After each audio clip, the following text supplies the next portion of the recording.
12 से 2 देश का पॉलिटिकल शो देख रहे हैं आप। वरिष्ठ पत्रकारों का पैनल लगातार हमारे साथ स्टूडियो में बना हुआ है। इस वक्त की बड़ी खबर आपको बता देती हूं।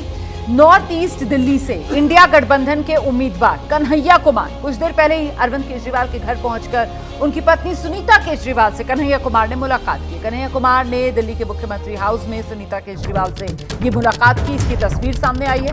कन्हैया कुमार के लिए प्रचार में अब उतर सकती हैं सुनीता केजरीवाल। आप जानते हैं दिल्ली में आम आदमी पार्टी और कांग्रेस पार्टी दोनों इंडिया गठबंधन में शामिल हैं। 4-3 सीट शेयरिंग का फॉर्मूला दोनों में तय हुआ है और ऐसे में जो दिल्ली की नॉर्थ ईस्ट सीट है, नॉर्थ वेस्ट सीट है, चांदनी चौक सीट है, ये वो 3 सीटें हैं जहां से कांग्रेस चुनाव लड़ रही है और बाकी बची 4 सीटों पर आम आदमी पार्टी के उम्मीदवार हैं। तो ऐसे ही नॉर्थ ईस्ट सीट जहां से बीजेपी की तरफ से एक बार फिर सिटिंग एमपी मनोज तिवारी को मैदान में उतारा गया है, उन्हीं के सामने कांग्रेस ने कन्हैया कुमार को इंडिया गठबंधन के ज्वाइंट उम्मीदवार के तौर पर उतारा है और कन्हैया कुमार की सुनीता केजरीवाल से ये मुलाकात।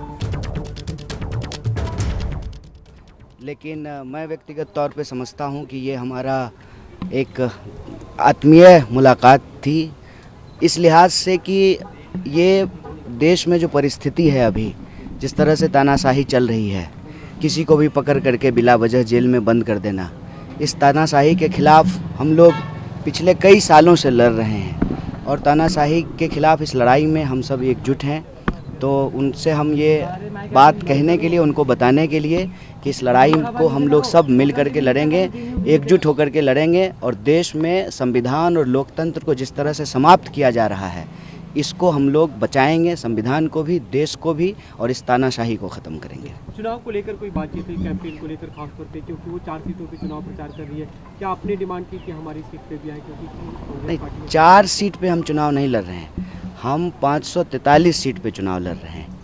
हम इंडिया अलायंस के सब लोग जो है घटक दल हैं और ये अलायंस पूरी तरह से एकजुट है।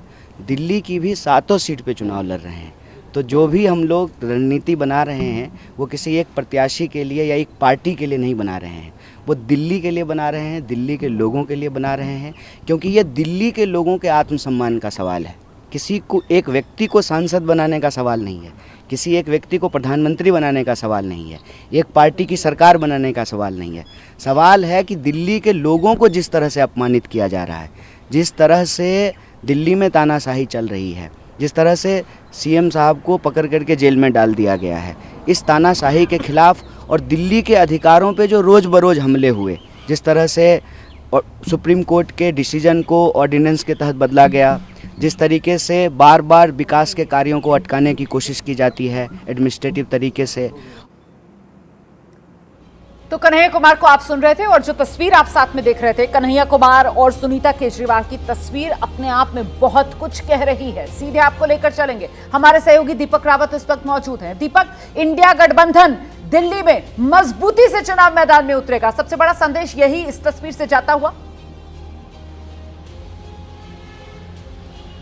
जी बिल्कुल, और हालांकि इसको सामान्य मुलाकात ज़रूर कह रहे हैं कन्हैया कुमार, लेकिन राजनीति में कुछ भी सामान्य नहीं होता रोमाना। और जब चुनाव नज़दीक हो, चुनाव हो रहे हों, सीधे तौर पर इसका एक बड़ा मैसेज ये है कि कन्हैया कुमार आम आदमी पार्टी से मदद मांग रहे हैं, मदद प्रचार प्रसार में, मदद चुनाव में साथ देने की। सुनीता केजरीवाल जिस तरीके से लगातार उन जगहों पर प्रचार करी है जहां पर आम आदमी पार्टी के प्रत्याशी खड़े हैं, तो कन्हैया कुमार भी ये चाहते हैं कि उनकी सीट पर भी सुनीता केजरीवाल आए, प्रचार करे, ताकि ये मैसेज जनता तक जा सके कि आम आदमी पार्टी भी कन्हैया कुमार को पूरी तरह से सपोर्ट कर रही है और वो जो वोट बैंक आम आदमी पार्टी का है उसका फ़ायदा जो है वो कन्हैया कुमार को मिल सके। यही वजह है कि एक बड़ा मैसेज आज कन्हैया कुमार ने इस मुलाकात के जरिए देने की कोशिश की। जो जानकारी सूत्रों से मिल रही है, कन्हैया कुमार ने यह भी कहा है कि या तो नामांकन वाले दिन या फिर उसके बाद किसी एक दिन वो खुद सुनीता केजरीवाल के साथ प्रचार करना चाहते हैं अपनी सीट पर, ताकि वो इस बात को सामने रख सके कि जो नारा आम आदमी पार्टी ने दिया है जेल का जवाब वोट से, उसी नारे के साथ कन्हैया कुमार भी अपनी बात जो है उन लोगों तक पहुंचाना चाहते हैं। बिल्कुल, तो एक तरफ ये कांग्रेस पार्टी के उम्मीदवार जो सुनीता केजरीवाल से मुलाकात कर रहे हैं और संदेश यही देने की कोशिश कि इंडिया गठबंधन जो है वो दिल्ली में एकजुट है, आम आदमी पार्टी और कांग्रेस मिलकर चुनाव लड़ेंगे। वहीं दूसरी तरफ दिल्ली में कांग्रेस और आम आदमी पार्टी के बीच जो गठबंधन हुआ है उसको लेकर कांग्रेस में नाराजगी और इस्तीफों का दौर लगातार जारी है। दो पूर्व विधायक नाम नसीब सिंह और नीरज बसोया आज इस्तीफा दे दिया है। जनेंद्र का रुख करते हैं। जनेंद्र, एक तरफ ये मुलाकात जहां पर कन्हैया कुमार सुनीता केजरीवाल से मिल रहे हैं और दूसरी तरफ कांग्रेस की अपनी कल है कि आम आदमी पार्टी के साथ गठबंधन क्यों कर लिया। वो नाराजगी नहीं खत्म हो रही है कांग्रेस के नेताओं की। कैसे यूनाइटेड होकर चुनाव लड़ेंगे दिल्ली में? बिल्कुल घमासान जारी है और आम आदमी पार्टी कांग्रेस का गठबंधन तो हो गया, लेकिन खुद दिल्ली कांग्रेस को एकजुट कांग्रेस लीडरशिप नहीं रख पाई। ये चौथा इस्तीफा है रोमाना। राजकुमार चौहान शीला दीक्षित सरकार में मंत्री रहे, उन्होंने पार्टी छोड़ी। इसके बाद अरविंदर सिंह लवली जो प्रदेश अध्यक्ष थे, उन्होंने पद छोड़ दिया, हालांकि वो पार्टी में तकनीकी तौर पर बने हुए हैं। और आज दो बड़े इस्तीफे हुए हैं। नीरज बसोया कस्तूरबा नगर से विधायक रहे हैं और इसके अलावा नसीब सिंह वो पूर्वी दिल्ली की एक सीट से विधायक रहे हैं। और ये दोनों नसीब सिंह और नीरज बसोया जो है वो उत्तर पश्चिमी दिल्ली और पश्चिमी दिल्ली के ऑब्जर्वर भी नियुक्त किए गए थे इस लोकसभा चुनाव में। लेकिन आम आदमी पार्टी के साथ जो गठबंधन हुआ है और उससे ज्यादा टीस इन लोगों को उदित राज और कन्हैया कुमार की उम्मीदवारी से है। इसको लेकर के दोनों ने ही पार्टी लीडरशिप को चिट्ठी लिखी है और बाकायदा इस्तीफा दे दिया है। अहम बात यह है कि ये दोनों नेता ही भी राजकुमार चौहान की तरह ही लवली के करीबी हैं। नजर अब इस बात पर है कि लवली कितने दिनों तक पार्टी में टिके रहते हैं। पार्टी से उन्होंने इस्तीफा, माफ करिए, पद से उन्होंने इस्तीफा दे दिया है। उनकी जगह पार्टी में, लेकिन वो अभी भी बने हुए हैं। नजर इस बात पर रखने की जरूरत है। बहुत शुक्रिया आपका इस तमाम जानकारी के लिए।